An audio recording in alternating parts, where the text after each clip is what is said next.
Salam alaikum wa rahmatullahi wa barakatuh. Madame, monsieur, bonsoir et bienvenue à Fatawa. J'ai le plaisir d'avoir avec moi au studio de Iqra International en direct Cheikh Mohamed Minta, imam à la mosquée de Dessine de Lyon. Cheikh Mohamed, bienvenue. Merci. Salam alaikum. Wa alaikum salam wa rahmatullahi wa barakatuh, Inch'Allah. Il faisait un peu froid aujourd'hui. Maintenant, c'est Ouais. OK, ça va? Alhamdulillah, C'est bon? ça va, oui, oui. D'accord. Alors, chers téléspectateurs, aujourd'hui, nous parlerons des relations familiales, parents et enfants, et vice-versa. Les droits et les devoirs de chacun. On a reçu quelques questions et on a vu qu'il y a pas beaucoup de gens, mais quand même, il y a des gens qui parviennent à une situation un peu bizarre.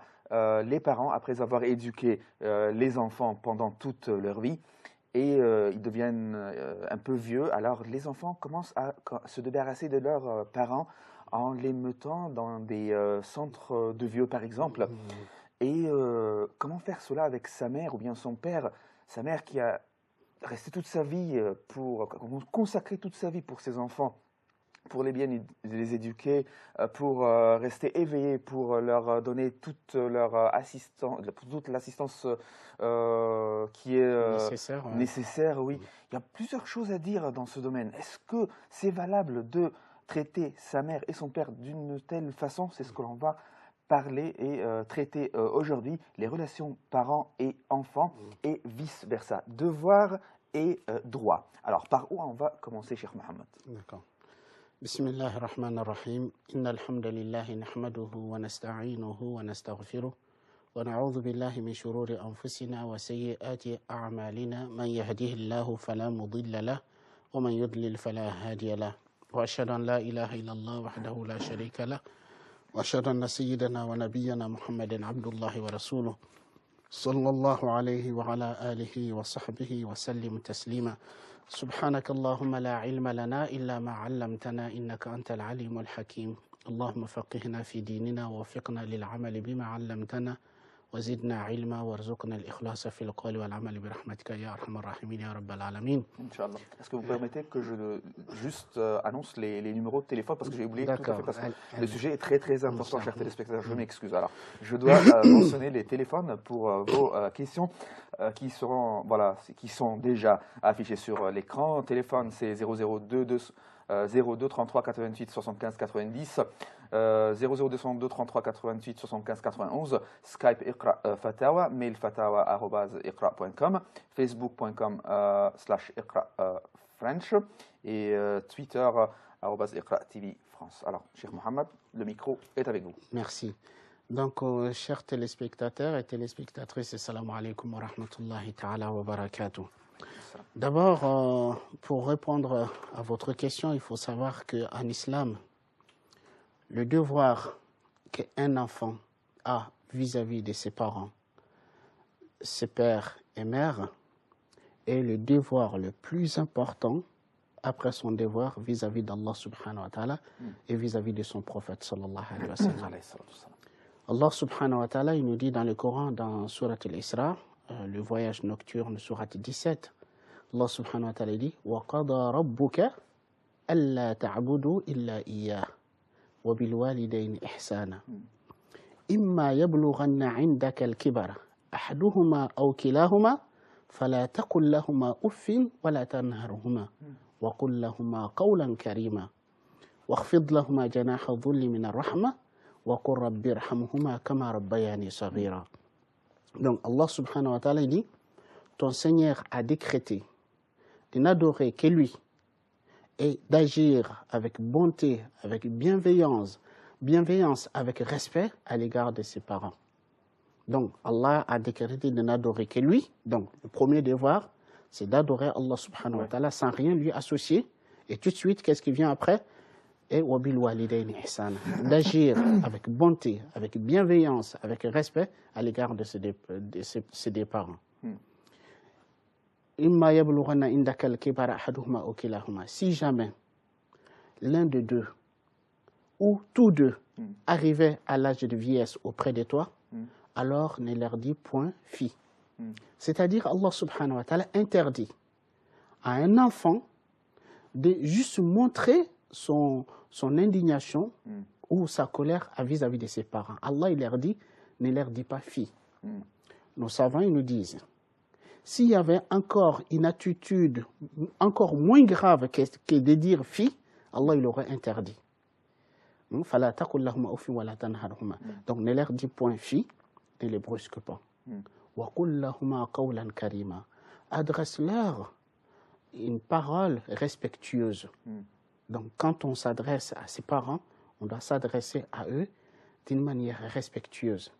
Nos savants, ils nous disent, il est de l'impolitesse d'appeler ses parents par leur nom propre. Par exemple, un enfant dont le père s'appelle Ahmad ou sa mère s'appelle Fatima, qui va dire Ahmad et Fatima, dit ça c'est de l'irrespect à l'égard des parents. On dit papa, maman, par le respect. Adresse-leur une parole respectueuse. Je veux rester ici sur ce verset-là. Ce verset. Allah dit, et abaisse pour eux l'aile de l'humilité. C'est-à-dire, sois humble et sois modeste à l'égard des parents. C'est-à-dire, Allah subhanahu wa ta'ala nous dit, un enfant, quoi qu'il en soit son rang, quoi qu'il en soit son niveau social, vis-à-vis de ses parents, il doit rester humble et modeste. C'est-à-dire, en réalité, comment dirais-je quoi, quand nos parents arrivent à un âge vieillesse auprès de nous, en fait, tous les services qu'on peut leur faire, tout le soin qu'on peut prendre de eux, en fait, c'est nous qui sommes redevables vis-à-vis de eux. C'est eux qui nous font des faveurs. Ce n'est pas nous qui leur font des faveurs. Donc, il dit, abaisse l'aile de l'humilité vis-à-vis d'eux et dit, Seigneur, fais à tous des miséricordes comme ils m'ont élevé tout petit. C'est-à-dire, quand j'étais enfant, tout petit, ils m'ont élevé, ils ont pris des soins de moi. Ils m'ont nourri, ils m'ont protégé, ils m'ont entouré de leurs soins, de leur protection. Et ils ont tout fait pour que je puisse grandir. Donc aujourd'hui, nous aussi, on lève les deux mains, on s'adresse à Allah subhanahu wa ta'ala en évoquant en faveur de nos parents. Donc ça veut dire, lorsque les parents atteignent l'âge de vieillesse, il faut qu'on leur montre notre gratitude, notre reconnaissance vis-à-vis de nos parents, de tout ce qu'ils ont fait pour nous. En fait, il faut savoir qu'un enfant, quoi qu'il fasse vis-à-vis de ses parents, il ne pourra jamais les rembourser. Il ne pourra jamais. D'ailleurs, même à ce titre, on rapporte qu'un jour, Abdullah ibn Umar radiallahu anhu, a vu un homme qui portait sa mère sur l'épaule et qui faisait tawaf avec sa mère. Et en fait, qui avait fait le long voyage, qui a mené sa mère sur son épaule au pèlerinage. Et ensuite, quand il faisait tawaf, il a rencontré Abdullah ibn Umar et lui dit, j'ai porté ma mère de chez moi jusqu'ici pour lui faire le pèlerinage. Il dit, est-ce que tu penses que par ces gestes, je lui ai remboursé ce que je lui dois? Subhanallah. Vous savez quelle était la réponse d'Abdullah ibn Umar? Abdullah, il a dit, même pas une contraction parmi les contractions qu'elle a eues au moment où elle te mettait au monde. Tout cela, ça ne vaut pas une contraction parmi les contractions qu'elle a eues au moment où elle mettait son enfant au monde. Il dit, elle, quand elle prenait soin de toi, tout son souhait, que Dieu te donne une longue vie pour que tu vives. Et toi, aujourd'hui, quand tu fais ça, ton souhait, que Dieu l'enlève le plus vite possible pour que tu sois débarrassé. Donc, comment dirais-je quoi, un enfant ne pourra jamais, comment dirais-je, faire assez pour ses parents. Donc, encore, ce que vous disiez au début de l'émission, qu'aujourd'hui, on trouve que parmi les musulmans, qui, lorsque leurs parents atteignent l'âge de vieillesse, qui vont s'en débarrasser de leurs parents, qui vont les mettre dans des maisons, des repos, moi j'appelle ça des poubelles pour des vieilles personnes, ou bien pour des personnes âgées, pour s'en débarrasser. Donc, en fait, il faut savoir, c'est vrai, là, les enfants, ils ont le plus grand devoir après Allah subhanahu wa ta'ala, c'est leur devoir vis-à-vis de leurs parents. Mais il faut savoir que les enfants aussi en islam, ils ont des droits vis-à-vis de leurs parents. Vis-à-vis de leurs parents. Une fois. Mais les parents ont déjà payé la facture en Oui. avant, n'est-ce pas?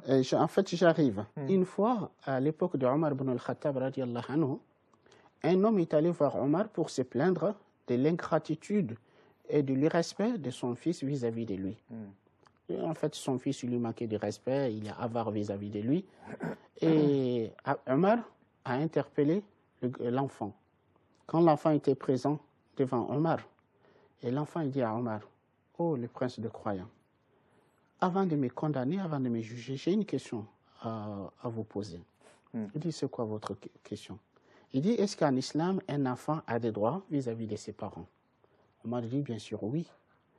Il lui dit, mais quels sont les droits d'un enfant vis-à-vis de ses parents? Omar dit, bon, ici, il s'agissait du père. Il dit, le fait de faire le bon choix de sa mère. Le premier devoir d'un père vis-à-vis de son enfant, il dit, c'est de faire le bon choix de sa mère et de lui donner un beau prénom et de lui donner une bonne éducation. Une bonne éducation. Bon, l'enfant il dit à Omar, mon père, il n'a fait aucun de ces trois. Donc Omar, il va dire à cet homme, tu as été désobéissant et malveillant à l'égard de ton enfant avant qu'il ne le soit à ton égard. Donc en fait, ici, il faut savoir pour qu'un enfant puisse savoir quel est le degré de son devoir vis-à-vis de ses parents, pour qu'il puisse avoir le respect vis-à-vis de ses parents, il faut que cet enfant soit bien élevé. Il faut qu'il soit bien élevé. Parce que si les parents négligent leur devoir de donner une bonne éducation, de bien élever leur enfant, bien, plus tard, l'enfant il va faire payer à ses parents.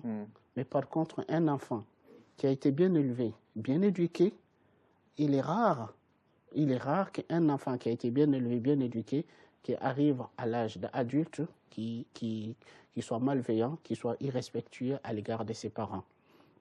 À l'égard de ses parents. Donc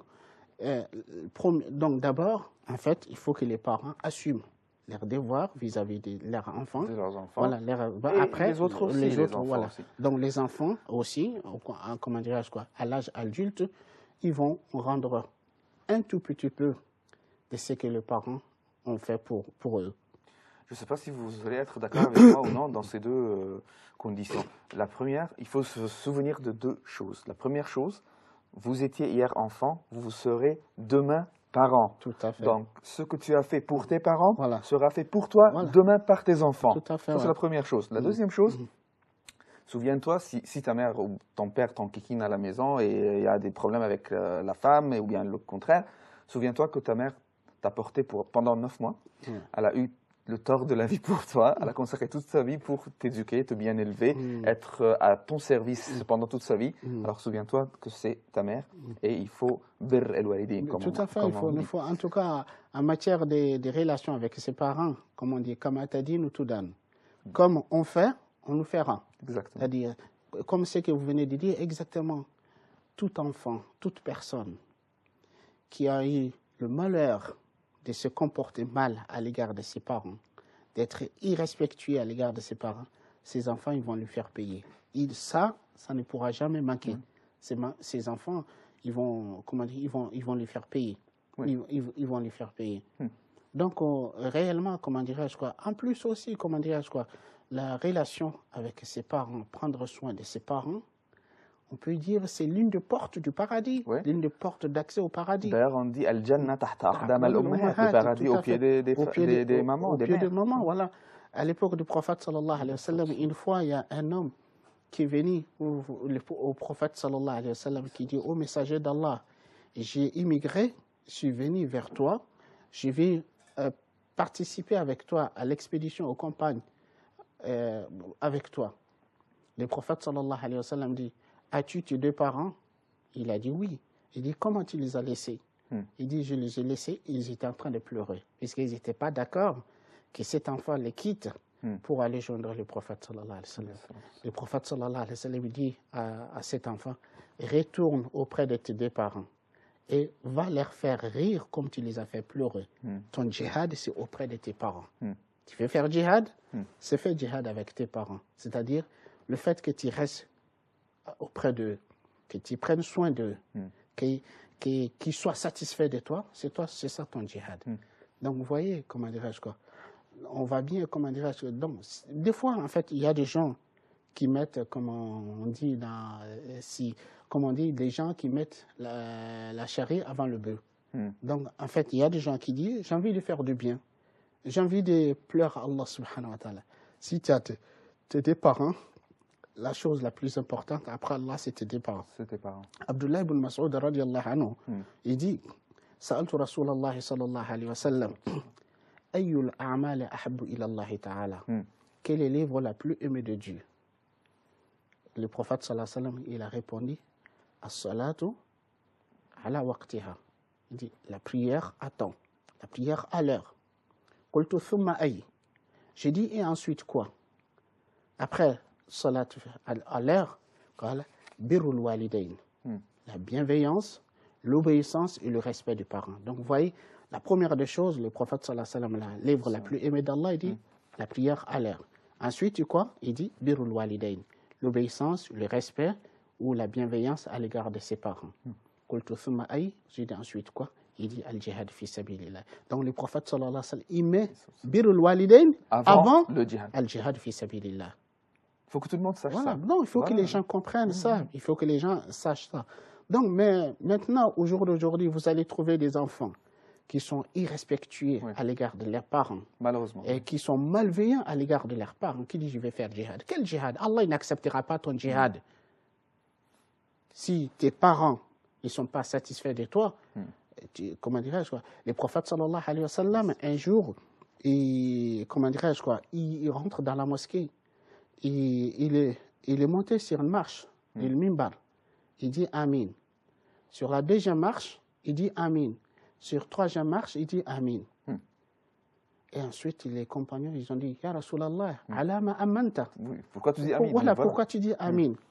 Il dit Jibril, il m'est venu. Il m'a dit Ya Muhammad, رغم أنف امرئ ذكرت عنده فلم يصلي عليك فقل آمين فقل آمين قلت آمين. Donc il dit oh Muhammad, qu'il soit humilié celui dont ton nom est mentionné et invoqué à sa présence et qui ne prie pas sur toi, dit Amin, j'ai dit Amin. Et ensuite il dit deuxième, il dit oh Muhammad, qu'il soit humilié et qu'il soit éloigné de Dieu, celui qui trouve ses deux parents en vie, ou l'un de deux qui ne œuvre pas à les satisfaire pour avoir l'accès au paradis. Dit Amin, j'ai dit Amin.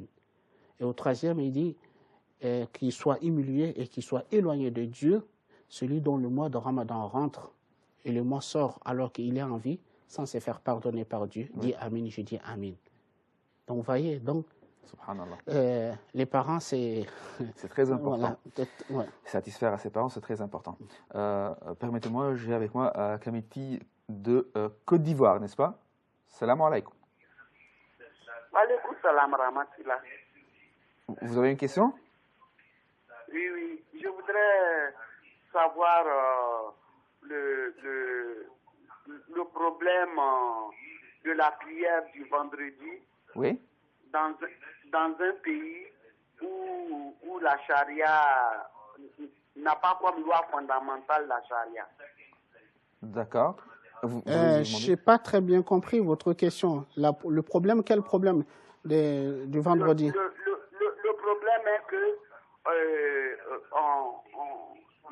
j'ai appris que le prophète sallallahu alayhi wa sallam a reçu en révélation la prière du vendredi à Makkah.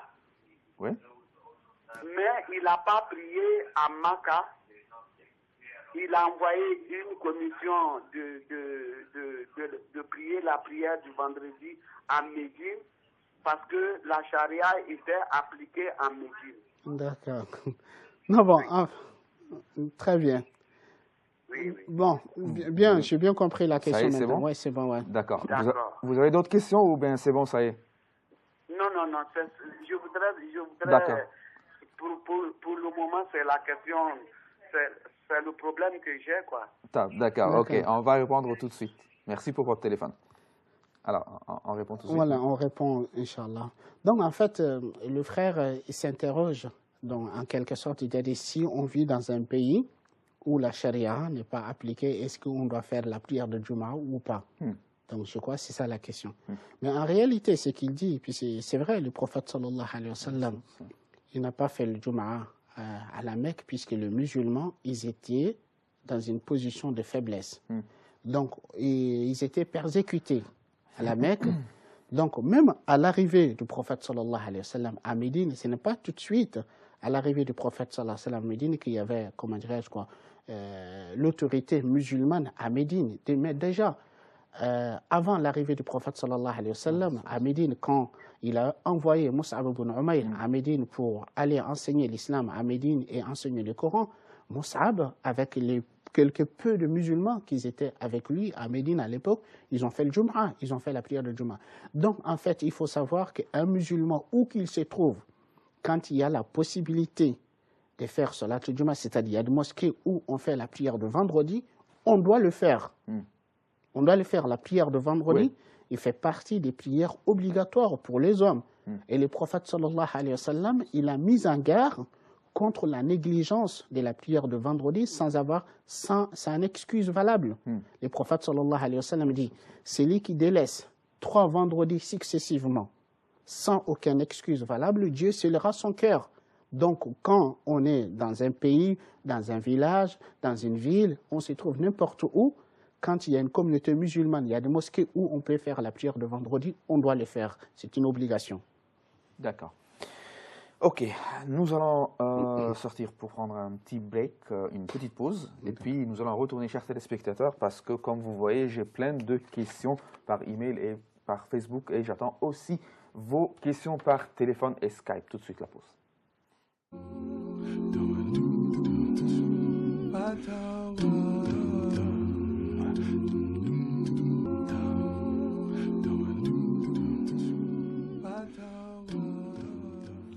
Bienvenue de nouveau, chers téléspectateurs, et nous continuons notre émission Fatawa.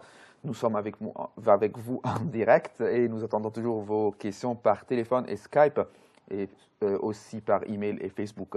Alors, cher Mohamed, nous étions en train de parler des relations enfants-parents. Et puis, j'ai reçu cette question qui a un rapport très strict avec la famille en général et les parents. Alors, de Shafia Ben Aïssa. Alors, elle nous dit « Je vous écris car j'aimerais qu'un savant m'éclaire au sujet de ma situation personnelle. En effet, je suis une femme de 29 ans, mariée depuis 7 ans avec 2 enfants.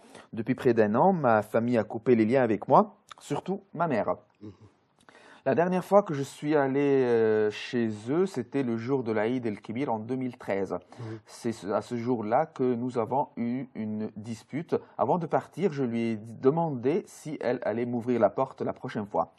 Et j'ai bien dit haut et fort que devant Dieu, c'est bien elle qui a décidé de couper le lien et non pas moi. Sa réponse fut non. Je ne suis plus allé et personne n'est venu me chercher. Pourtant, nous vivons à 300 mètres l'un de l'autre, mais aucune excuse ni visite de sa part. Récemment, j'ai vu mon père. Il me demande de venir me rendre visite de temps en temps à mon domicile. J'aimerais sincèrement qu'il vienne, même s'il est aussi fautif. C'est elle qui dit ça, d'accord ? Le problème, c'est que mon mari refuse qu'il entre à la maison. Voilà, le mari refuse qu'il entre à la maison. Il veut juste en dehors de mon domicile, alors qu'il sait très bien que pour une femme, c'est dur de sortir. Je comprends tout à fait mon mari, car pour ne pas entrer dans les détails qui seraient trop longs à expliquer, ma famille est toxique pour mon foyer. Ma famille est toxique pour mon foyer. Alors, ils ne sont pas dans le droit chemin, mais j'ai peur de commettre un grand péché vis-à-vis de mes parents, surtout le fait que mon père demande à me voir. Est-ce que mon époux a le droit de m'interdire la visite de mon père chez nous? C'est ça la question. D'accord. Bismillah. Il faut savoir que, bon, avant de répondre directement à cette question, le prophète sallallahu alayhi wa sallam, il nous dit dans un hadith, « Laysa al-wasil bil-mukafir, wa innama al-wasil man qata'ahu rahimuhu wa huwa yasiluhum. » Ou comme qala sallallahu alayhi wa sallam. Le prophète sallallahu alayhi wa sallam nous dit, le mainteneur de lien de parenté, c'est-à-dire celui qui maintient le lien de parenté, ce n'est pas celui qui agit par réciprocité. C'est-à-dire une personne qui dit, mes parents, mes proches, Ils sont gentils avec moi, je suis gentil avec eux. Ils viennent me rendre visite, je vais leur rendre visite. Donc le prophète, il dit, c'est pas ça le maintien des liens de parenté. Il dit, le maintien de liens de parenté, c'est le fait de maintenir le lien avec ceux qui le rompent avec toi. C'est-à-dire ta mère, ton père, tes frères et sœurs, ils rompent le lien avec toi, ils ne veulent pas te parler, toi, il faut leur parler. Ils ne viennent pas te rendre visite, toi, il faut aller leur rendre visite. C'est ça le maintien de lien de parenté. Donc, cette personne, cette sœur qui dit que, comment dirais-je quoi, que ses parents ne viennent pas lui rendre visite, elle non plus, elle ne va pas le voir, elle n'est pas dans la position de celui qui maintient le lien de parenté. Si elle veut maintenir le lien de parenté, elle doit aller, elle, rendre visite avec ses parents, même si ses parents ne viennent pas lui rendre visite. Donc, mais deuxième partie de la question, donc son mari n'a nullement le droit de l'empêcher d'entretenir le lien avec ses parents. Le fait d'entretenir le lien avec ses parents, c'est un devoir, c'est une obligation. Comme aussi, elle a devoir, l'obligation de respecter, d'obéir avec à son mari. Mais on dit la ta'ata illa fil ma'rouf. Il n'y a pas d'obéissance que dans ce qui est convenable. Donc, son mari veut qu'elle rompe le lien, c'est-à-dire il interdit à ses parents de venir lui rendre visite chez elle. Donc, elle doit aller rendre visite à ses parents. Elle doit aller rendre visite. Elle doit aller Donc, rendre. c'est clair. C'est clair. Elle doit aller rendre visite à ses parents. Ouais. D'accord. OK. Nous avons avec nous Natacha de France, je crois. Allô? La ligne s'est coupée. OK. Alors, Natacha, s'il vous plaît, essayez de nous appeler de nouveau. Alors, j'ai une autre question, Cheikh Mohamed. Alors, c'est de Sabrina Jolie. J'ai eu des relations hors mariage et j'ai avorté 2 fois. Que dois-je faire? Il faut savoir qu'en islam, le rapport hors mariage, c'est ce qu'on appelle azina. Ça fait partie des grands péchés qui conduisent une personne à sa perte. Allah subhanahu wa ta'ala, dans le Coran, il dit وَالَّذِينَ لَا يَدْعُونَ مَعَ اللَّهِ إِلَهًا آخَرَ وَلَا يَقْتُلُونَ النَّفْسَ الَّتِي حَرَّمَ اللَّهُ إِلَّا بِالْحَقِّ وَلَا يَزْنُونَ وَمَنْ يَفْعَلْ ذَلِكَ يَلْقَ أَثَامًا يُضَاعَفْ لَهُ الْعَذَابُ يَوْمَ الْقِيَامَةِ وَيَخْلُدْ فِيهِ مُهَانًا. Allah subhanahu wa ta'ala dit, et ceux qui n'invoquent pas avec Dieu d'autres divinités, qui n'adorent pas autre chose en dehors d'Allah, qui n'adorent pas autre chose avec Allah. وَلَا يَقْتُلُونَ النَّفْسَ الَّتِي حَرَّمَ اللَّهُ إِلَّا بِالْحَقِّ, et qui ne tuent pas l'âme que Allah, qui ne tuent pas une vie que Allah a rendue sacrée, sauf à bonne raison. C'est-à-dire, à bonne raison, comme en islam, la loi des taillons, c'est celui qui tue délibérément, donc la loi, on doit lui appliquer la loi des taillons. Voilà yaznoun, et ils ne commettent pas azina. Azina, en français, on peut le traduire par la fornication ou l'adultère, c'est-à-dire la relation hors mariage. Oui.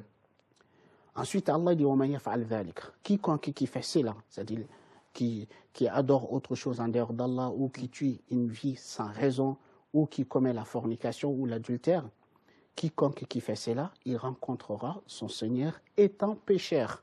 Yalqa athama. On lui multipliera pour lui le châtiment les jours de la résurrection, et il va y demeurer éternellement humilié. Ensuite, Allah subhanahu wa ta'ala fait une exception. Il dit illa man tab, sauf celui qui se répand, wa aman, et qui croit, wa amila amalan saliha, et qui fait de bonnes œuvres. Ceux-là, Allah changera leurs mauvais actes en bonnes. Allah, il est pardonneur miséricordieux. Donc, ce qu'on peut dire à la sœur, donc certes, le fait d'avoir commis zina, d'avoir des relations hors mariage, et le fait d'avorter, l'avortement, c'est comme un meurtre dans ces conditions. Donc, en fait, elle a toujours la chance. En islam, l'islam ne dit pas que lorsqu'on commet un péché, une faute, on est condamné définitivement. Non. On a toujours la possibilité de se racheter. Se racheter par le repentir sincère, at-tawba, le repentir sincère. Donc, at-tawba nasuh, le repentir sincère. Donc, il y a 3 conditions essentielles pour tawba nasuh. Premièrement, c'est le fait de cesser de commettre le péché. Donc, il faut cesser définitivement. Arrêter le péché. Le péché.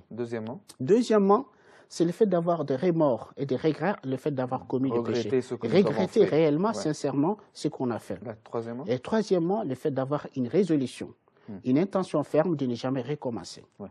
Donc, à partir du moment où si la faute entre nous et Dieu, et que ces trois conditions sont réalisées, on a cessé de commettre le péché, on regrette le fait d'avoir commis, et on a une intention ferme de ne jamais recommencer, Allah subhanahu wa ta'ala il nous pardonne. Donc, ce que je demande, conseil à la sœur, c'est le fait de faire un repentir, de demander pardon à Allah subhanahu wa ta'ala. Si elle est sincère, Allah lui pardonnera. Inch'Allah.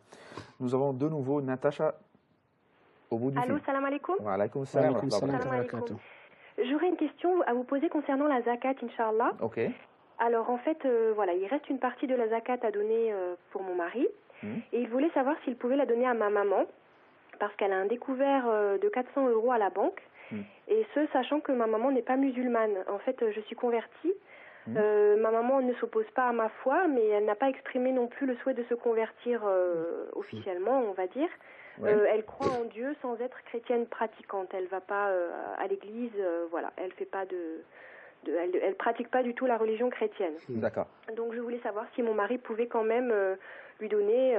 Bon, on sait que normalement on ne doit pas la donner aux non-musulmans, donc voilà. Est-ce qu'on a le droit de donner la zakat aux membres de la famille ou non aussi? On peut traiter ce sujet aussi. Vous avez d'autres questions? Non, ce sera tout. Barakallahu. D'accord, c'est bon. Merci à vous. Salam alaikum. Ok, au revoir. Donc, pour ce qui concerne la question de la sœur, est-ce que son mari peut donner son zakat à sa belle-mère, bon, qui n'est pas musulmane? Non, il ne peut pas lui donner son zakat. Puisqu'on sait, Allah subhanahu wa ta'ala, dans le Coran, il a défini à qui on doit verser zakat. Donc, 8 catégories dans Surat Tawbah.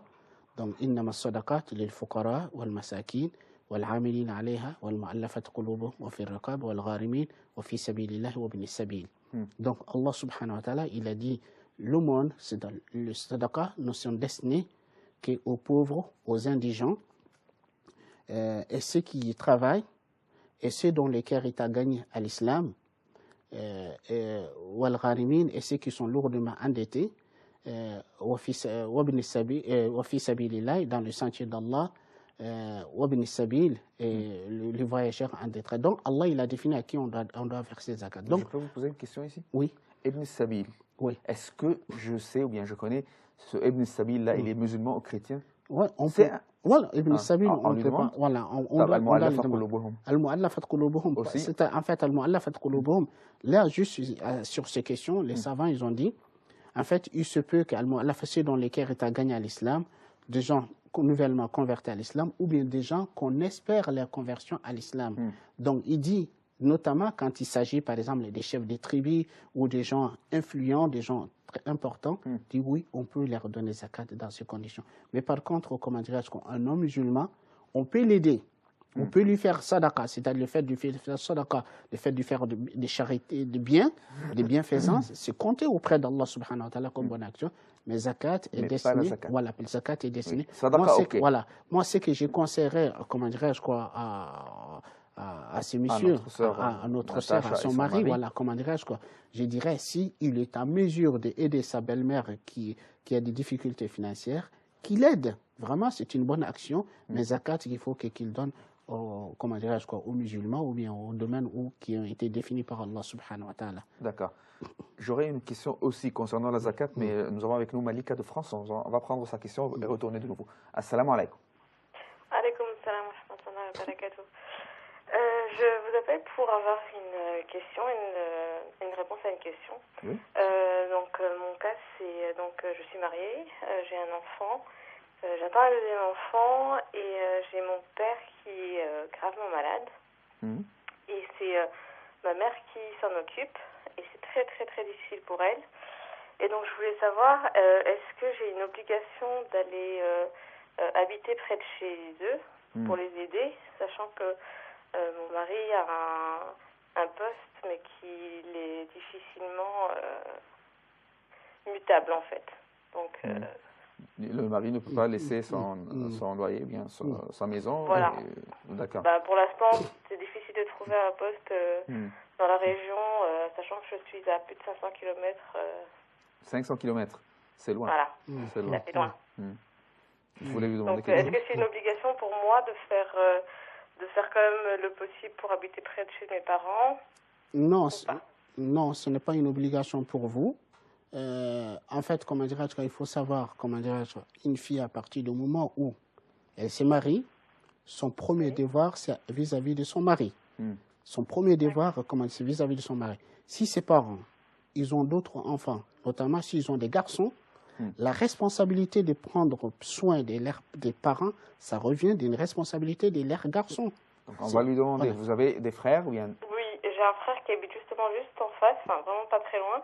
Mais pour eux, c'est assez difficile puisqu'il lui travaille. Bon, quoi qu'il en soit, c'est leur devoir, eux, le garçon, de prendre soin de leurs parents. C'est une fille, à partir du moment où elle est mariée, son premier devoir, c'est son mari.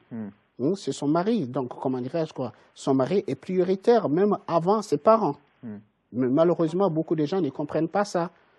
Donc, c'est son mari, sa priorité de priorité. Maintenant, si vous, avec l'accord de votre mari dit oui, je suis d'accord, voilà, je suis d'accord que s'il n'y a personne qui prend soin de ses parents, votre mari, il est d'accord que vous déménagez, oui, ça serait une bonne chose, un bon geste de sa part. Mais vous n'avez nullement une obligation de chercher à imposer ou bien à vouloir à votre mari de dire il faut absolument qu'on se déménage pour que je puisse prendre soin de mes parents. Non, ce n'est pas de votre devoir. C'est le devoir de leurs garçons de prendre soin de leurs parents. Vous avez d'autres questions? Non, c'était essentiellement pour ça. En tout cas, merci beaucoup parce que c'était une question qui me trottait depuis très longtemps. Je vous remercie. À vous aussi, merci. Alors, je reviens à la question de la zakat. Oui. Je voudrais parler de la zakat al-fitr. Oui. Avant Salat al-fitr, Salat al-Eid, de Eid al-Fitr, il faut donner la zakat. Tout à fait, oui. En Égypte, en France, n'importe où, en Europe ou bien en Afrique, on ne sait pas si le jeune homme qui est devant moi, que je veux lui donner la zakat, est musulman, non musulman, alors on lui donne la zakat. Okay? Est-ce que, comme ça, j'ai perdu le privilège de la zakat et le thawab lui-même, la récompense elle-même, ou bien je dois lui demander est-ce que vous êtes musulman ou non, avant de lui de donner la zakat? D'accord. Oui, en fait, il faut savoir que nos savants ils disent dans le fiqh, al-khata fi ikhraj zakat, c'est-à-dire si on fait une erreur en donnant zakat, c'est-à-dire si on n'a pas pris le soin de savoir est-ce que la personne à qui on va remettre zakat, si il fait partie de ceux qui le méritent ou pas, dans ce cas, on n'est pas acquitté. Si on n'a pas fait l'effort de savoir est-ce que la personne à qui je vais lui remettre mon zakat, donc si je n'ai pas fait l'effort, dans ce cas, je ne suis pas acquitté. Si je me rends compte qu'en fait, j'ai remis zakat à quelqu'un qui ne le mérite pas, dans ce cas, je dois repayer le zakat. Je dois le repayer. Mériter la zakat. Voilà. Il y a beaucoup de tirés, mériter zakat, de mériter, voilà. Comme j'ai dit, le zakat à qui on doit donner, c'est défini par Allah subhanahu wa ta'ala. Donc, il faut que moi, je donne mon zakat à l'une de ces personnes définies par Allah subhanahu wa ta'ala. Donc, qui fait que zakat, comment? Non, zakat, c'est exclusif aux musulmans. Zakat, c'est exclusif aux musulmans. Donc, on doit lui demander. Voilà, je dois demander, donc, si la personne est un musulman et une musulmane, voilà. Donc, mais par contre, hormis zakat, sadaqa, c'est-à-dire on peut donner à n'importe qui. Voilà. Ceux qui le méritent, voilà. la méritent. Voilà. Soit musulman ou non. Ou non, voilà. D'accord, c'est clair. Nous avons avec nous la sœur Mona de France. Allô. Salam alaikum. Alaikum salam. Ce serait pour poser une question. C'est que j'ai un gros souci avec mon mari. Il s'est installé entre nous un grand manque de respect. Oui. Oui. Et en fait, il est très vulgaire. Et je sais que par rapport à l'islam, c'est haram et c'est malsain. Je ne sais plus comment faire. En fait, je suis assez perdue. Quand j'essaie de lui parler calmement, il n'y a plus de solution. Et j'arrive pas à lui expliquer. Et je suis assez perdue et je ne sais plus comment faire. Par rapport à Sunna, il y aurait une réponse qui pourrait m'aider. Vous pouvez rester avec nous? Vous voulez demander quelque chose? Bon, comment dirais-je, je dire que son mari est vulgaire, comment dirais-je, il y a une relation malsaine entre eux, que faut-il faire? Il faut savoir que Allah subhanahu wa ta'ala, dans le Coran, il nous donne une solution quand il y a des conflits entre les époux. Allah subhanahu wa ta'ala nous dit فإن خفتم شقاق بينهما فبعثوا حكما من أهله وحكما من أهلها إن يريد إصلاحا يوفق الله بينهما. Si vous craignez un désaccord entre les deux époux, alors envoyez des arbitres de sa famille à lui et de sa famille à elle. Si ils veulent la réconciliation, Allah les réconciliera. Donc en fait, quand il y a des conflits entre, comment dirais-je quoi, un couple, en fait, comment dirais-je quoi, et que vous, tous deux, vous avez du mal à communiquer, vous avez du mal à arriver à trouver une solution, dans ces cas, il faut que vous cherchiez à votre entourage. Vous cherchez une personne, deux personnes, des sagesses, des personnes qui ont la sagesse, des personnes qui ont l'objectivité, qui sont objectives, des personnes qui ont des connaissances, et vous les faites intervenir entre vous pour trouver des solutions. Voilà, pour trouver des solutions. Donc, puis des fois, c'est vrai, les deux, ça devient impossible de communiquer. Impossible. Oui, ça c'est fini, voilà, le mur. Donc, Est-ce que vous avez essayé de faire ça, chère sœur? Ah, à la ligne, Donc, dans ces cas, moi, ce que je la conseille, qu'elle trouve des personnes à leur entourage. Ça peut être de la famille, ça peut être des amis, ça peut être aussi des gens qui, comment dire, des gens sages, qui peuvent trouver une solution, qui peuvent les permettre de discuter, de dire à chacun, voilà, tu as raison ici, tu as tort ici, Inch'Allah, pour arriver à trouver une solution. Ouais. Inch'Allah. Que dites-vous? On va prendre une petite pause. D'accord. Prendre un bout de tisane, deux gouttes. D'accord. Une petite pause, chers téléspectateurs, tout de suite.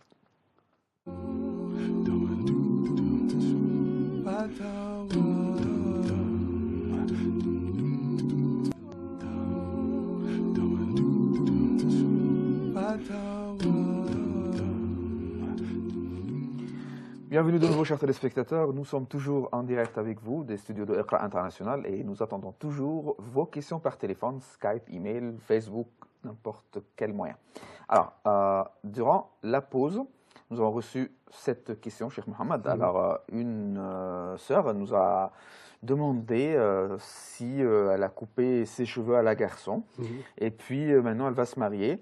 Est-ce qu'elle peut mettre des extensions pour les cheveux pour le mariage, la fête du mariage? Et la deuxième partie de la question, est-ce que ça va, il y aura une différence si elle était voilée ou non? D'accord. Bon, bismillah ar-Rahman ar-Rahim. Il faut savoir le fait qu'une femme ou une fille coupe ses cheveux, une coupe garçon, ça c'est déjà interdit, c'est haram. Puisque le prophète sallallahu alayhi wa sallam, il dit que Dieu maudisse les hommes qui veulent ressembler aux femmes et des femmes qui veulent ressembler aux hommes. Donc, le fait qu'une femme se coupe les cheveux ou bien qui s'habille comme un garçon, c'est haram. Donc aussi, le fait qu'un garçon qui se coupe, qui se laisse pousser les cheveux, en fait, qui se coiffe comme une femme ou s'habille comme une femme, c'est interdit, c'est haram. Ils sont maudits, c'est lui qui fait ça. Donc, de même, le fait de chercher à faire l'extinction, à ajouter à ses cheveux aussi, c'est haram. Puisque le prophète sallallahu alayhi wa sallam, il a maudit celle qui rajoute des cheveux aux cheveux de d'autres ou bien celle qui demande qu'on le fasse. Il y a une fois, à l'époque du prophète sallallahu alayhi wa sallam, une femme qui devrait marier sa fille, mais sa fille, elle avait une sorte de maladie, la fille, elle n'avait pas de cheveux, juste tomber les cheveux. Elle a demandé au prophète sallallahu alayhi wa sallam si elle peut faire des rajouts ou bien comme mettre une sorte de perruque pour le prophète sallallahu alayhi wa sallam. Il a dit non. Donc, pour la sœur, non. Donc elle ne doit pas le faire. Même aussi, il n'y a pas de différence qu'elle soit voilée ou pas voilée. Voilà. D'accord, ok. Nous avons avec nous Sabrina de France. Assalamu alaikum. Salam alaikum, bonjour. Je vous appelle en fait parce que j'avais une question. Bien sûr. En fait, je vais bientôt travailler dans un train et servir du porc et de l'alcool. Alors, je sais que c'est haram et que si j'avais le choix, je ne devrais pas en fait travailler dans ce lieu, dans ce train. Le seul truc, c'est que ça fait déjà 2 ans que je suis au chômage. J'ai du mal à trouver du travail. Et mon mari et moi, on est surendettés, on a beaucoup de dettes et ça serait un petit peu renflouer nos dettes et je suis même émue de vous le dire parce que je ne suis pas très à l'aise dans ce travail de le faire, mais voilà, je voulais savoir si au niveau de si c'est haram, enfin si ça passera ou si si je serais un petit peu, disons, pardonnée par rapport à Allah, en fait. D'accord. On peut répondre tout de suite parce Oui, que vraiment deux soucis. D'accord. Donc, en fait, elle demande si elle peut travailler dans le train ou bien un travail où elle sera obligée de vendre du vin, de l'alcool et de vendre du porc, ou ainsi de suite. Certes, comme elle a répondu, elle sait bien que c'est haram, c'est-à-dire un musulman ou une musulmane ne doit en aucun cas vendre de l'alcool et du porc. Bon, sauf réellement, comme elle dit, si elle se trouve dans une situation vraiment des contraintes, dans une situation de nécessité absolue, ils n'ont aucun autre moyen, aucun autre moyen de revenu, d'avoir de revenus pour pouvoir survivre. Dans ce cas, dans l'état de contrainte, elle peut travailler en attendant de trouver autre chose. Elle doit chercher autre chose. Mais sinon, c'est haram, comme elle l'a fait. Puis en fait, en réalité, le revenu qu'elle va gagner, notamment de vendre de l'alcool de porc, c'est haram. Donc, dans ce cas, vraiment, si une personne se trouve vraiment dans ce qu'on appelle halat darura, dans une situation de nécessité absolue, dans ce cas, comme on dit, ad-darura tubihul mahdura. Donc, la nécessité rend licite ce qui est illicite. Mais, wallah, moi, ce que je conseille aux sœurs et à son mari, Inch'Allah, de s'en remettre à Allah subhanahu wa ta'ala, de faire confiance à Allah subhanahu wa ta'ala, peut-être aussi de voir leurs conditions, puis des fois, il faut savoir, les péchés, les désobéissances, ça peut nous priver de rizq. Ça peut nous pécher. Donc, de se réconcilier avec Allah subhanahu wa ta'ala, Inch'Allah, Allah leur ouvrira, comme on dirait, la porte. C'est leur rizq qui leur est destiné, il obtiendra. Ça va arriver, ça va arriver. Ça va arriver, ça va arriver, voilà. Nous avons avec nous Osama de France, n'est-ce pas? Allô? Allô? Osama? Allô? Nesrine de France? Allô? Vous êtes en direct? Allô? Oui? Oui, salam alaikum. Alors, c'est possible de poser une question? Bien sûr. Vous êtes déjà en direct. Vous pouvez poser votre question.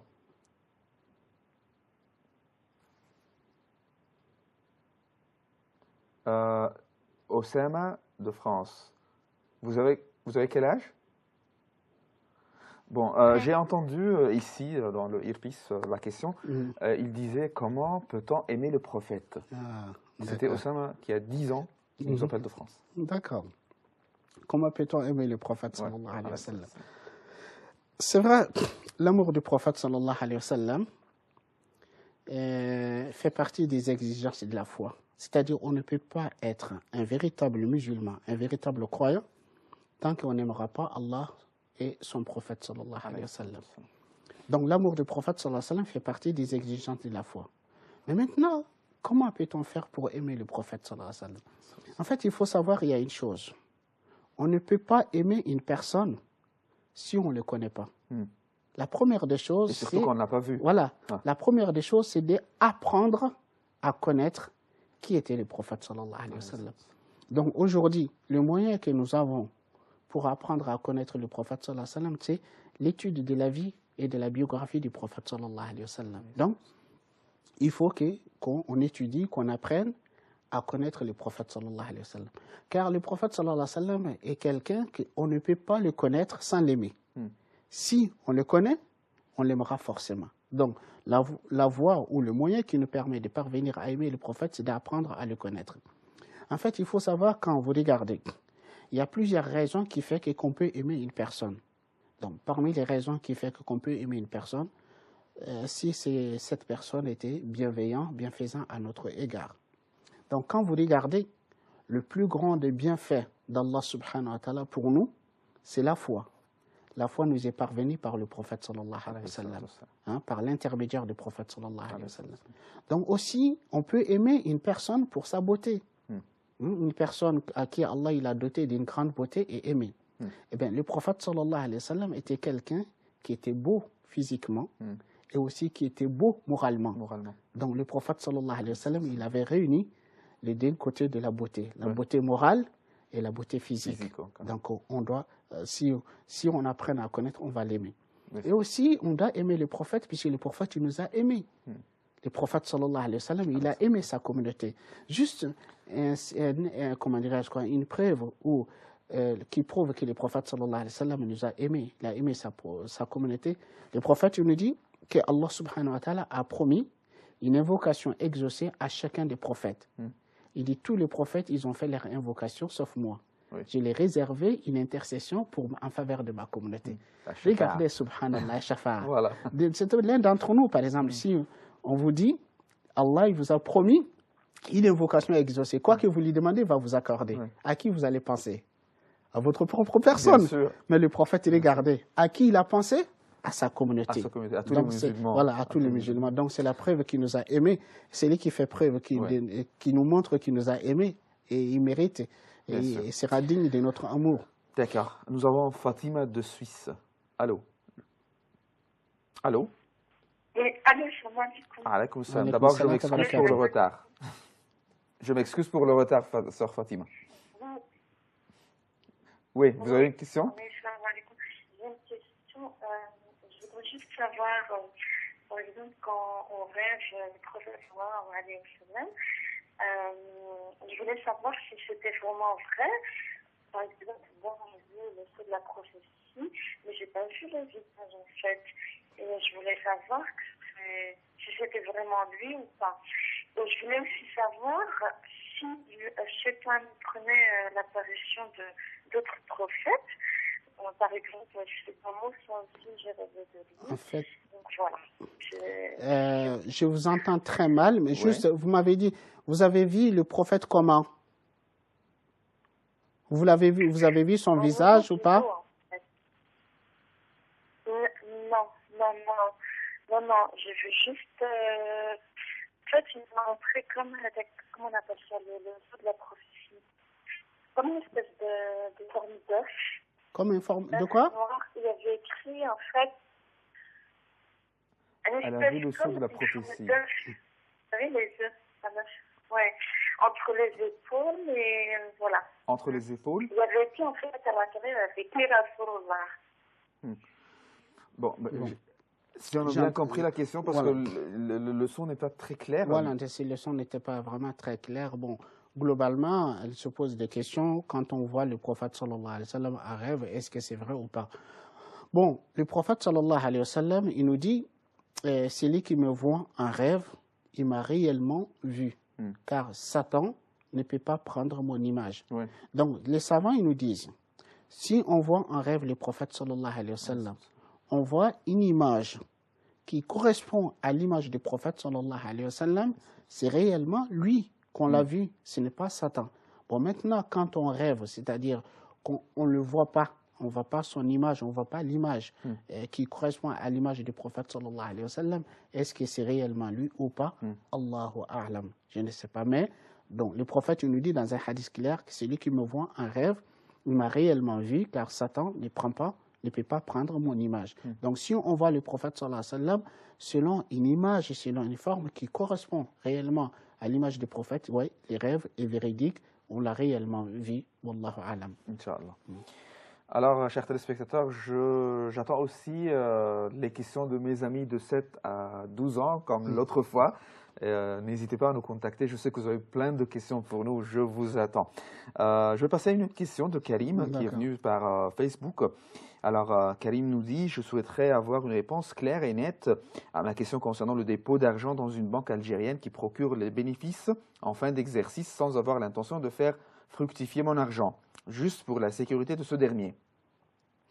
De plus, en fin d'année, la banque débite des taxes et des agios. Les bénéfices obtenus en fin d'exercice constituent-ils de la riba, du riba? Donc, en fait, il faut savoir, comment dirais-je, je ne sais pas comment cette banque, la méthode, la manière dont il fonctionne. C'est-à-dire le fait de faire un dépôt de l'argent dans un compte. Si, en fait, comment dirais-je, la banque, il fait fructifier, comment dirais-je, l'argent qu'on a déposé auprès de eux, et que dans cet investissement, c'est-à-dire on partage les risques et les gains, donc dans ces cas, oui, comment dirais-je, ça ne rentre pas. Risque et gain. Les risques et pas gains. Seulement voilà, pas le gain. seulement Risque et gain. Voilà. Qu'on partage les risques et les gains, dans ces cas, ça ne rentre pas dans le cadre de riba. Mais par contre, quand on dépose l'argent et que le dépôt est garanti, c'est-à-dire quoi qu'il en soit. Mais on s'est mis d'accord concernant le taux avant de mettre l'argent. Avant, dans ce cas, oui, c'est des riba, purs. Ouais. D'accord. Ouais. Une autre question, mais cette fois-ci concernant la prière, de Rebecca Routi. Elle nous dit, la prière est-elle acceptée si j'ai commencé croyant que c'était l'heure, mais que finalement l'adhan a sonné pendant que je priais? Elle a commencé à faire la prière. Elle a commencé à faire la prière, c'est-à-dire avant l'heure. Ouais. Bon, avant l'heure, non. En fait, la prière, il faut savoir, comme Allah subhanahu wa ta'ala nous dit dans le Coran, Inna salata kanat ala al-mu'minina kitaban mawquta. Certes, la prière demeure pour le croyant une prescription à des horaires fixes. Donc, on doit respecter les horaires de la prière. Une prière avant l'heure, elle n'est pas valable. Donc, si elle a commencé sa prière avant l'entrée de l'heure, dans ce cas, non. Bon, sauf si, puisqu'il faut savoir, je ne sais pas où est-ce qu'elle vit la personne, puisque des fois, notamment pour la prière de l'Isha et la prière de Subha, il y a différentes méthodes de calcul des horaires de la prière.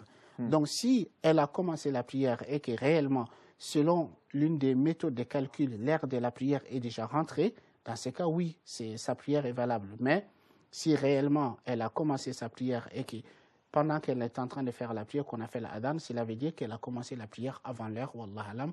Donc, dans ce cas, elle doit refaire sa prière. D'accord. Une question concernant les loisirs, c'est de la part de Camara. Est-ce que les bandes dessinées sont-ils halal ou haram? Ça dépend qu'est-ce qu'on présente à travers ces bandes dessinées. Il y a des bandes dessinées, comment dirais-je quoi, qui sont vraiment, des films dont le sujet est intéressant, le sujet a un bon sens, a une bonne moralité. Dans ce cas, oui, on ne peut pas dire, que c'est haram. Mais par contre, il y a des bandes dessinées dont des fois les sujets, les mots, les paroles, c'est vulgaire, c'est obscène. Donc dans ce cas, bien sûr, regarder telle chose, c'est haram. Tiens, une question de Fa'ayat qui ressemble un peu à la question de notre sœur concernant la ru'ya du prophète sallallahu alayhi wa sallam. Alors, j'aimerais savoir si le shaitan peut prendre l'apparence des prophètes, car j'ai vu dans un rêve le sceau du prophète sur son dos entre ses deux épaules, qui étaient larges et mat de peau. Et j'ai vu ses cheveux longs noirs, mais je n'ai pas vu son visage. Et un autre, j'ai vu le prophète Moïse sans le voir en me parlant. D'accord. Bon, en tout cas, comme j'ai dit, le prophète sallallahu alayhi wa sallam dit, Satan ne peut pas prendre mon image. Donc, quand on voit le prophète sallallahu alayhi wa sallam, c'est que certains savants disent, c'est-à-dire si on voit une image qui correspond à l'image du prophète sallallahu alayhi wa sallam, c'est réellement lui. Et sinon, comment dirais-je quoi, si on voit comme ça une image qui ne correspond pas à l'image du prophète, wallah alam, dans ce cas, ça peut être lui comme ça peut ne pas être lui, wallah alam. Mais par contre, quand on voit une image qui correspond à son image, c'est sûr que c'est lui, car Satan ne peut pas prendre son image. D'accord. Une question concernant le Hajj de Nyakate Doussou. Alors, il nous dit, est-il permis de réciter de la Talbiya en dehors du Hajj? Bon, oui, Talbiya, quoi qu'il en soit, Talbiya, c'est une invocation. Talbiya, c'est une invocation. Donc, on dit Labbaik Allahumma labbaik, labbaik la sharika laka labbaik, inna alhamda wa ni'mata laka wal mulku la sharika lak. C'est vrai, bon, c'est une invocation qui est liée au pèlerinage, mais est-ce qu'il est permis de le lire en dehors du pèlerinage? Oui, il est permis, puis c'est une invocation, comment dire, une invocation, une glorification d'Allah subhanahu wa ta'ala. Oui. Elle nous pose une autre question. Pourquoi les femmes ne prient pas autour de la Kaaba? Pourquoi les femmes ne prient pas autour de la Kaaba? Bon, autour de la Kaaba, si elle veut dire vraiment, ou bien, je ne sais pas, il ou elle, la personne qui pose la question, bon, si elle veut dire juste, comment dirais-je, autour de la Kaaba, oui, bon, puis c'est, comment dirais-je, quoi, à l'heure de la prière, on évacue les gens qui sont en train de faire tawaf, comment dirais-je, bon, comme il y a des places dans l'enceinte de la Kaaba, il y a des places de côté réservées aux hommes, des côtés réservés aux femmes, en fait, pour éviter les mélanges. Puis c'est les mélanges des hommes et des femmes, comment dire, dans le même rang, comment dire, tout simplement. Sinon, il n'y a rien qui interdirait à une femme de prier comment dire, autour de la Kaaba ou à un homme de prier autour de la Kaaba. Mais quand c'est l'heure de la prière, en général, en Arabie Saoudite, en fait, pour mettre de l'ordre, on envoie les femmes du côté femmes et les hommes du côté hommes, tout simplement. En fait, puis c'est pour éviter le mélange dans la prière, quoi. D'accord. Ok, on va prendre une petite pause et puis on va retourner de nouveau, chers téléspectateurs, pour continuer de répondre à vos questions. Et puis on va aussi vous donner, Cheikh Mohammed va vous donner quelques conseils concernant les relations enfants-parents et vice-versa. Et enfin, nous allons faire quelques invocations avant de terminer la dernière partie. D'accord? Tout de suite la pause, chers téléspectateurs.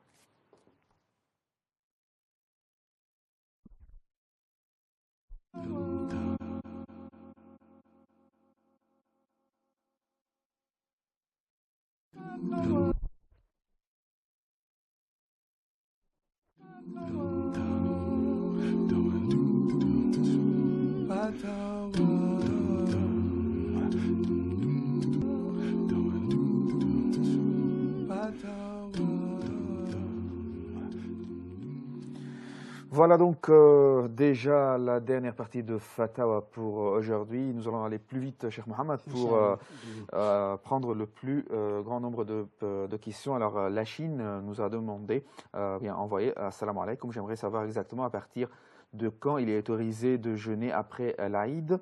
D'habitude, je laisse 3 jours. J'aimerais votre avis. Merci beaucoup. Bien. En fait, bismillah, ça dépend de quel Aïd. Est-ce qu'il s'agit de Aïd al-Fitr, l'Aïd qui vient après la rupture du jeûne du mois de Ramadan? Donc, s'il s'agit de ces Aïd-là, donc, juste le jour de l'Aïd, il est interdit de jeûner. Après, dès le lendemain de l'Aïd, on peut commencer à jeûner, s'il s'agit de Aïd al-Fitr. Mais par contre, s'il s'agit de Aïd al-Adha, le grand Bayram, voilà, le grand Aïd, s'il s'agit de Aïd al-Adha, donc dans ce cas, il y a le jour de l'Aïd et 3 jours après. C'est-à-dire, il est interdit de jeûner le jour de l'Aïd et 3 jours après. Donc, les 3 jours aussi qui viennent après l'Aïd, il est interdit. C'est-à-dire, le jour de l'Aïd et 3 jours, donc ça fait 4 jours. Après, on peut reprendre le jeûne si on veut jeûner. D'accord. Voilà. Notre sœur Sana Alim, elle nous demande cette question. Est-il possible de mettre 2 intentions dans un seul acte? Par exemple, je jeûne le mois de Shawwal, 6 jours. Et en même temps, je rattrape les jours du mois de Ramadan, cycle menstruel. Puis-je mettre les 2 niyya, intention de jeûner Shawwal et intention de rattraper les 2 jours du Ramadan ensemble? Oui, en fait, bon, cette question, ça reste une question de divergence entre les savants. Il y a certains savants qui disent oui. Certains savants, ils sont d'avis qu'une femme, elle peut mettre l'intention de rattraper ces jours où elle a manqué de jeûner durant ce cycle. En même temps, elle peut mettre l'intention de faire les 6 jours de Shawwal. Donc, comme on dit, elle fait d'une pierre 2 coups. Donc, il y a certains savants qui disent oui, mais il y en a d'autres savants qui disent non, il faut, il faut distinguer les deux, puisque les jours qu'elle doit rattraper, c'est des jours obligatoires, c'est des jeûnes obligatoires, alors que les 6 jours de Shawwal, c'est des jeûnes surrogatoires, de dire donc il faut faire des intentions. En fait, il faut soit elle va rattraper 6 jours, ou bien elle met l'intention pour les 6 jours. D'accord.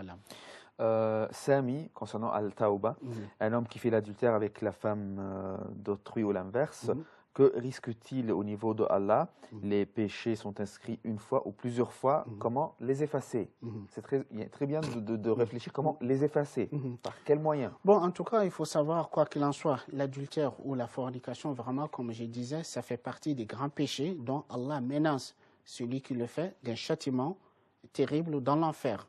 Bon, maintenant, quoi qu'il en soit, le péché ou la faute qu'on a commis, pour effacer, il y a tawba. La tawba nasuh, le repentir sincère. Comme j'ai dit, un repentir sincère, il y a 3 conditions essentielles. Premièrement, le fait de cesser de commettre le péché. Deuxièmement, le fait de regretter profondément le fait d'avoir commis.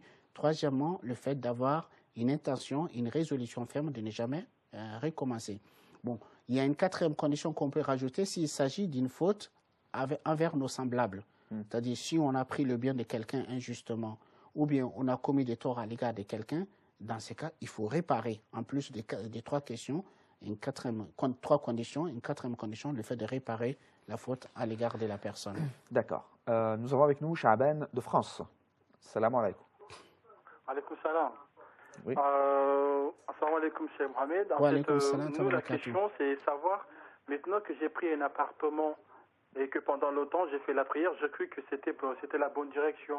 Mais maintenant, il s'avère que j'ai découvert que ce n'était pas la bonne direction. Est-ce que ma prière est toujours valable ou que je dois encore voir s'il y a quelque chose que je peux faire pour remédier à ce manque de direction? Oui, en fait, si vous vous étiez trompé de la direction, c'est-à-dire à un moment donné, vous pensez être dans la bonne direction, mais après, ça s'avérait que vous n'étiez pas dans la bonne direction. Donc, les prières que vous avez faites dans le passé, oui, ils sont valables, Inch'Allah, vous n'avez pas à les rattraper. Mais par contre, lorsqu'on se trompe de l'Qibla, si on se rend compte dans le temps, c'est-à-dire avant que, par exemple, j'ai fait la prière de Dhuhr, après ma prière, avant que l'heure de l'Asr arrive, je me suis rendu compte qu'en fait, j'ai prié dans la mauvaise direction. Dans ce cas, si je suis dans le temps, je rattrape. Il faut la refaire? Voilà, il faut la refaire. D'accord. Mais par contre, si c'est après l'heure, on ne le rattrape pas. Ah, c'est bon, Shaban, ou vous avez d'autres questions? D'accord, ok. Merci. Hicham, nous avons combien de minutes? 8? 7 minutes, d'accord. On veut aller pour les conseils maintenant aux jeunes de 7 à 77 ans à l'égard de leurs parents. Qu'est-ce qu'ils doivent faire? Vos conseils pour les jeunes? En fait, la première des choses, en matière de relations vis-à-vis de ses parents ou ses proches parents, c'est-à-dire, je vais parler d'une manière générale, de silat al-rahim, le maintien des liens de parenté. La première des choses qu'il faut avoir, c'est la sincérité dans l'intention.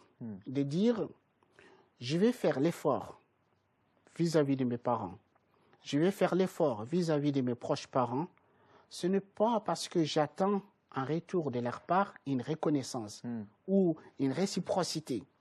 Moi, je le fais ça parce que Allah subhanahu wa ta'ala m'a ordonné de faire, puisque Allah subhanahu wa ta'ala aime ça.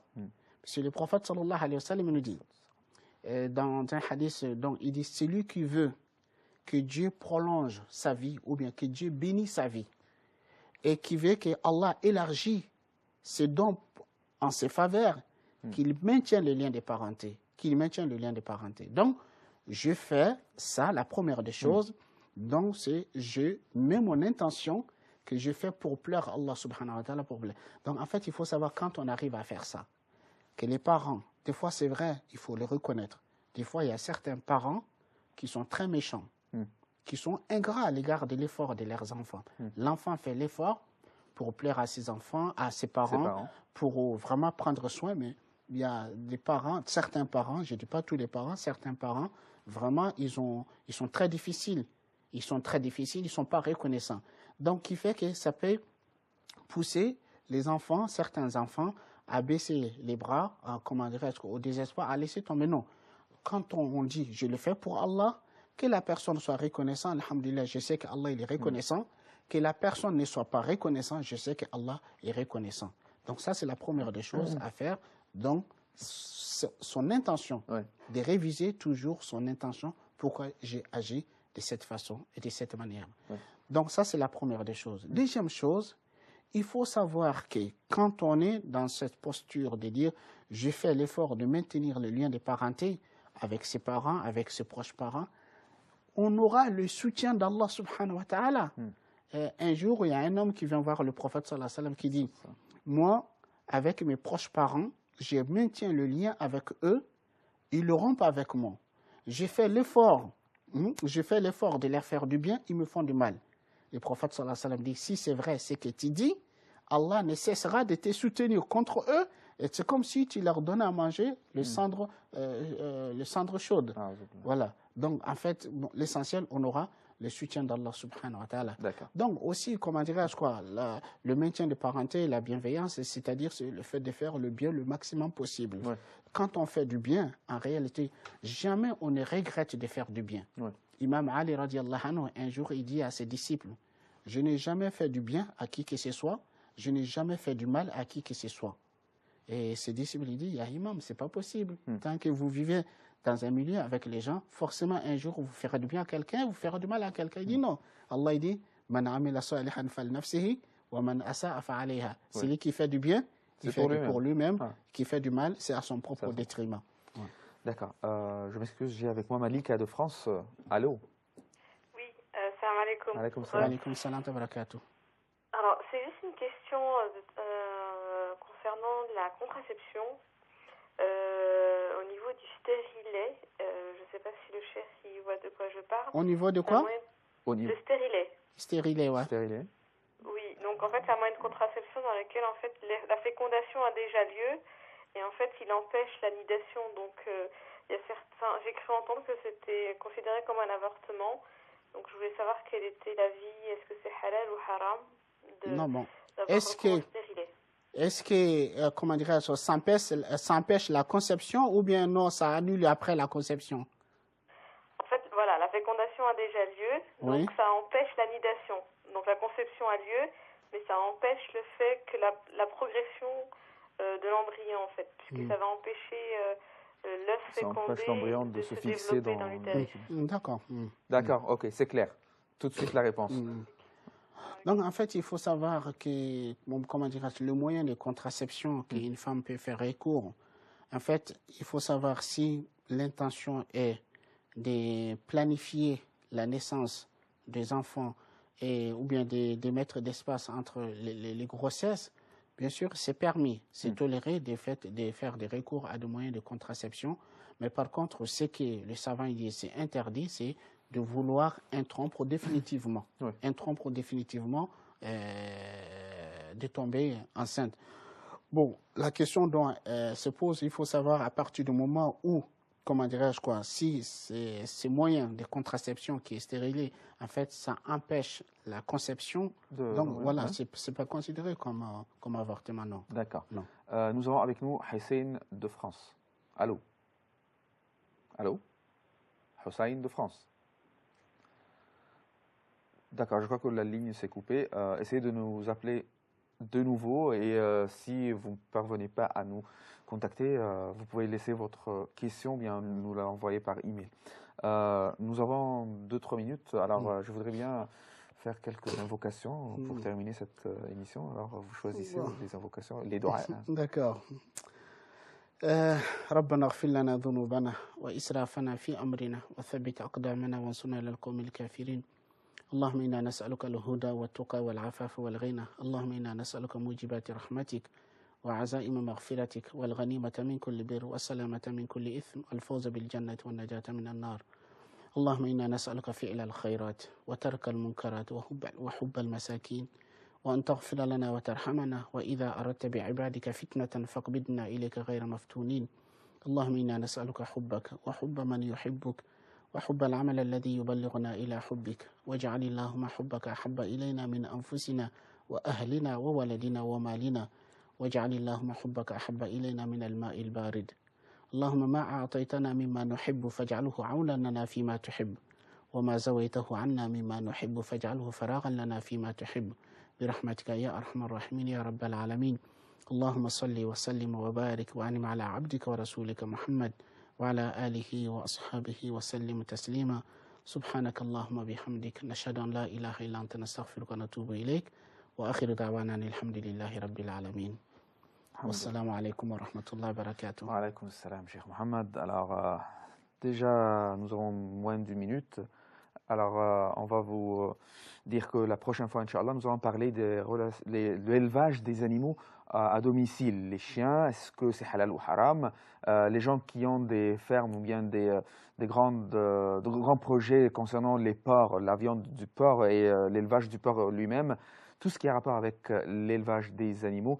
Alors, chers téléspectateurs, je tiens à remercier mon invité, Cheikh Mohammed Minta, imam à la mosquée des Signes de Lyon. Cheikh Mohammed, bienvenue, je vous remercie infiniment pour votre présence. Merci, c'est moi qui vous remercie et je remercie aussi les téléspectateurs et téléspectatrices qui nous posent leurs questions. Il est important que le musulman ou la musulmane cherche à bien comprendre sa religion pour pratiquer en connaissance de cause. Sûrement. Merci à tous. Merci à vous, chers téléspectateurs. Je vous remercie pour votre attention et votre fidélité. Et je vous donne rendez-vous la prochaine fois, Inch'Allah, mercredi prochain, même heure, même chaîne. Et assalamu alaikum wa rahmatullahi wa barakatuh.